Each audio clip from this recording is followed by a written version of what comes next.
दोस्तों, दुनिया के सबसे बड़े मंच यूनाइटेड नेशंस में आज ऐसा क्या ड्रामा हो गया जिसने सबको चौंका दिया।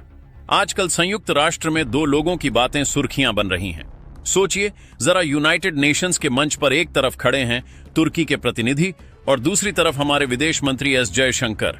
अब आपके मन में सवाल आ रहा होगा कि आखिर हुआ क्या। तो सुनिए, ये सिर्फ तुर्की तक सीमित नहीं रहा, बल्कि सऊदी अरब भी कश्मीर मुद्दे पर पाकिस्तान के साथ खड़ा नजर आया और यहीं से भारत की दोस्ती और कूटनीति में एक ऐसा नया मोड़ आया जिसने सबको चौंका दिया। तुर्की ने कहा कि भारत अभी वीटो पावर के लायक नहीं है। और फिर क्या था? जयशंकर ने न सिर्फ उन्हें जोरदार जवाब दिया, बल्कि हमारे विदेश मंत्री जयशंकर सर ने न्यूयॉर्क में ऐसा कूटनीतिक चक्रव्यूह रच दिया है कि सबकी बोलती बंद हो गई। ये आखिर क्या है ये पूरा मामला, और आखिर कैसे हमारे जयशंकर सर ने सिर्फ 2 दिनों में ही 12 देशों के विदेश मंत्रियों को अपने पाले में खींच लिया? और सबसे बड़ी बात क्या, तुर्की और सऊदी की यह चाल भारत के लिए खतरे की घंटी है या जयशंकर का जवाब सब पर भारी पड़ा? फिलहाल पूरी डेवलपमेंट क्या है, इस वीडियो में समझते हैं। लेकिन आगे बढ़ने से पहले इस वीडियो को एक लाइक करके चैनल को सब्सक्राइब जरूर कर लीजिए। दरअसल दोस्तों, देखिए, काफी समय से यह बात चल रही है कि भारत को संयुक्त राष्ट्र सुरक्षा परिषद यूएससी में एक परमानेंट सीट मिलनी चाहिए। माहौल थोड़ा शांत था, लेकिन हाल ही में इस आग में घी डालने का काम किया खुद यूएन के सबसे बड़े अधिकारी महासचिव एंटोनियो गुटेरेस ने। उन्होंने साफ साफ कह दिया कि अब वक्त आ गया है कि 1944 के इस पुराने पड़ चुके सिस्टम को बदला जाए। आप टाइम्स ऑफ इंडिया का यह आर्टिकल देखिए। गुटेरेस कह रहे हैं कि 2025 में एक नया यूएससी बनना चाहिए जिसमें नए सदस्य हों, नए नियम हो। उन्होंने भारत जैसे देशों की तरफ इशारा करते हुए कहा कि जो देश आज दुनिया में एक मजबूत आवाज बन चुके हैं, उन्हें वीटो का हक मिलना ही चाहिए।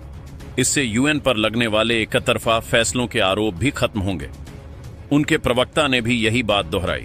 मतलब साफ है, अब यूएन के बर्थडे अधिकारी भी चाहते हैं कि वीटो पावर भारत के हाथ में हो। लेकिन कहते हैं ना, जहां 10 लोग अच्छाई की बात करते हैं वहां कोई एक तो होता ही है जिसे ये बात हजम नहीं होती, और यहां वो एक देश है तुर्की। जी हां, जैसे ही भारत की स्थायी सदस्यता की बात आगे बढ़ी, तुर्की ने इसका विरोध करना शुरू कर दिया।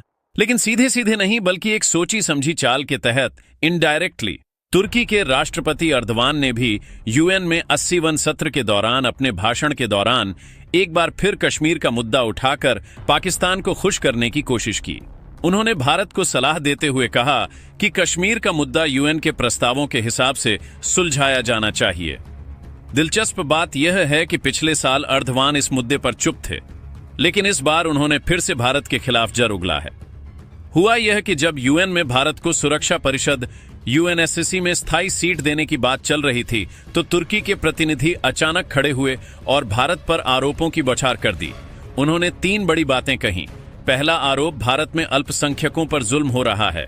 दूसरा आरोप, भारत अपने पड़ोसियों से रिश्ते नहीं सुधार पा रहा है।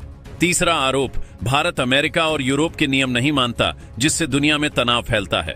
इन बातों का सहारा लेकर तुर्की ने दुनिया के सामने कहा कि जब तक भारत इन समस्याओं को ठीक नहीं कर लेता, उसे यूएसएससी की स्थायी कुर्सी मिलनी ही नहीं चाहिए। यह भारत को नीचा दिखाने और उसका रास्ता रोकने की एक सोची समझी चाल थी। लेकिन वह शायद भूल गए थे कि आज का भारत चुपचाप सुनने वाला देश नहीं है। भारत के विदेश मंत्री एस जयशंकर ने तुर्की को ऐसा जवाब दिया कि सबकी बोलती बंद हो गई।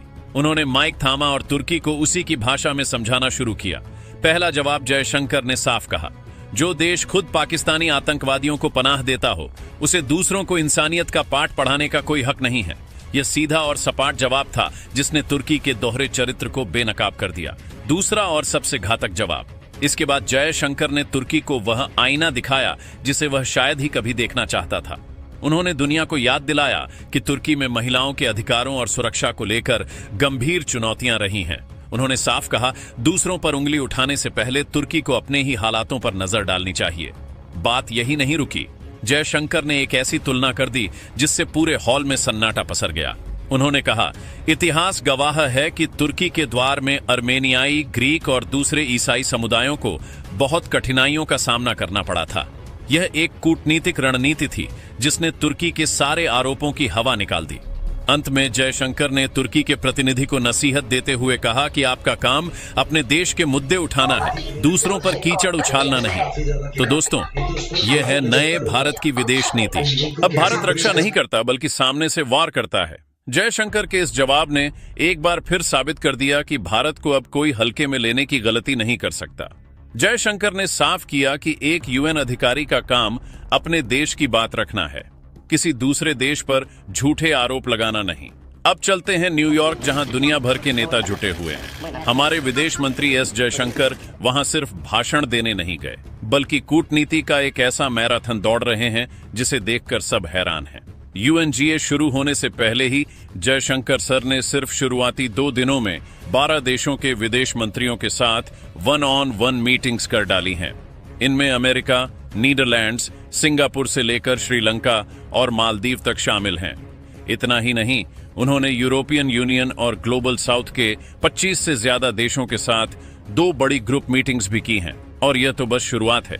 अगले कुछ दिनों में यह आंकड़ा 30 से ज्यादा देशों तक पहुंचने वाला है। दुनिया में भारत की बढ़ती धाक का यह सबसे बड़ा सबूत है। अब करे कश्मीर पर सऊदी अरब का धोखा कि अब वह खबर जिसने भारत को सबसे ज्यादा चौंकाया है।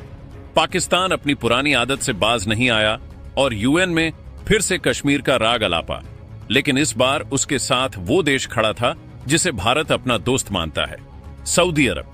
पाकिस्तान ने ओआईसी यानी इस्लामिक देशों के संगठन के एक सब group contact group on Jammu and Kashmir की मीटिंग बुलाई। इस ग्रुप में पाकिस्तान, तुर्की, अजरबैजान, नाइजर और सऊदी अरब शामिल हैं। इन 5 देशों ने मिलकर एक प्रस्ताव पास किया और कश्मीर में मानवाधिकारों की बात करते हुए भारत को ही घेरने की कोशिश की। तुर्की और अजरबैजान का पाकिस्तान प्रेम तो जगजाहिर है, लेकिन सऊदी अरब का इस बैठक में शामिल होना भारत के लिए एक बड़ा झटका है। दोस्तों, हैरान करने वाली बात यह है कि साल 2023 में जब भारत ने G20 शिखर सम्मेलन होस्ट किया था, तब तुर्की के राष्ट्रपति एर्दोगान ने खुले मंच से कहा था, अगर भारत जैसा देश यूएनएससी का स्थायी सदस्य बन जाए तो हमें गर्व होगा। यहां तक कि उन्होंने उस वक्त मशहूर लाइन भी बोली थी, दुनिया सिर्फ 5 देशों से कहीं बड़ी है। लेकिन आज जब हम तुर्की के यूएन प्रतिनिधि का रुख देखते हैं तो तस्वीर बिल्कुल उलटी नजर आती है। यानी सामने से तो सपोर्ट, लेकिन बैकग्राउंड में पूरा विरोध।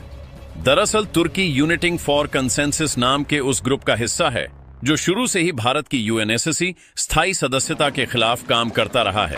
यानी साफ है कि एर्दोगान का वह स्टेटमेंट सिर्फ कूटनीतिक मिठास थी। असल पॉलिसी में तुर्की अब भी भारत को रोकने वालों के साथ ही खड़ा है। अब बात करें दोस्तों, दुनिया के 2 सबसे बड़े लोकतंत्रों भारत और अमेरिका की।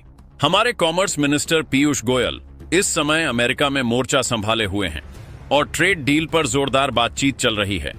खबर यह है कि इन मुलाकातों से कुछ ऐसा निकला है जिसने व्हाइट हाउस में भी हलचल मचा दी है। अमेरिका को पीयूष गोयल के साथ बातचीत इतनी पसंद आई कि अब खुद अमेरिकी राष्ट्रपति डोनाल्ड ट्रंप के भारत आने के सिग्नल मिलने लगे हैं। रिपोर्ट्स की माने तो ट्रंप इस साल के अंत तक भारत में होने वाली क्वाड समिट के लिए तैयार हैं। हालांकि अभी तक कोई आधिकारिक घोषणा नहीं हुई है, लेकिन न्यूयॉर्क में विदेश मंत्री जयशंकर की अमेरिकी अधिकारियों से मुलाकात इस बात का इशारा कर रही है कि पर्दे के पीछे कुछ बहुत बड़ा पक रहा है। दोस्तों, इस पर अपनी राय कमेंट बॉक्स में जरूर बताएं